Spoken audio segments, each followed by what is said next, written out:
And I think, the one thing that makes me happy that Microsoft is doing, and then we haven't really heard about what Sony is really doing in terms of PlayStation 5, is, if you look back in previous generations where a new console would come out, that previous generation console was supported for, I would say, 2-3 years.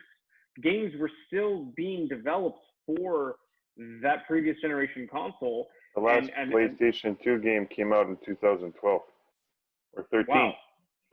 Yeah. That's incredible. So see, these types of things, I find are slowly fading in this generation of gaming. But I think Microsoft is really the only thing that I'm disappointed, and I think I'm getting ahead of myself when I say disappointed. But when we went from the 360 to the One, I was very disappointed when Don Matrick was at the head of Xbox, and anyway, that's in the past. And when the Xbox One X came out, when we were at E3, we were at the showcase, I was blown away. But I actually thought it was going to be a new generation at that point. A lot of people didn't think so. I did. So when I upgraded from the One S to the X, yes, I saw a substantial difference, but I wasn't really, I didn't feel as in love as I did when I went from the original Xbox to the 360.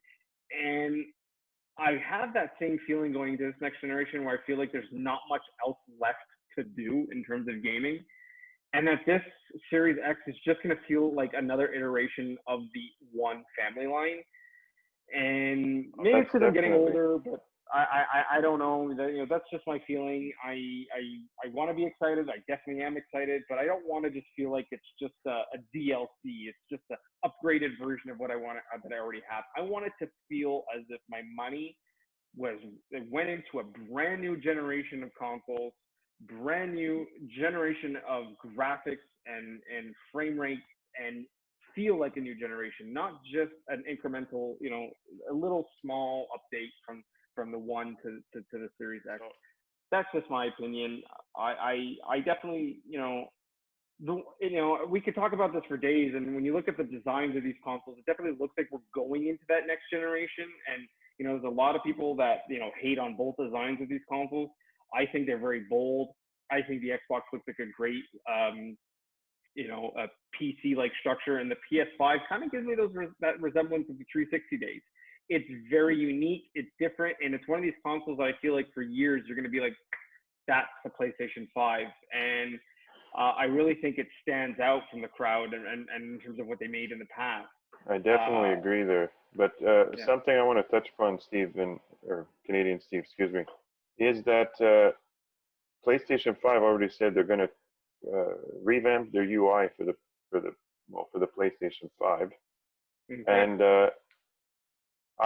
I see merit in that, but I think we definitely need to manage our expectations, because I think, generally speaking, consoles are becoming more aligned with the PC space, in that you can incrementally, not everyone can afford the new console, and having that option, you don't necessarily need to upgrade right away. It's like your phones, right? Apple, it's Apple. Android hasn't changed much. There's a lot of options behind the scenes, and there's new, apps and features, but fundamentally on the surface, it's the same. It's the ecosystem. So I think the gaming space, the console space specifically, has taken some cues from that. And I do see merit to that as well. I agree with you, nostalgia speaking, when they come out with a radically new, different design, new controller, new, 3D, whatever.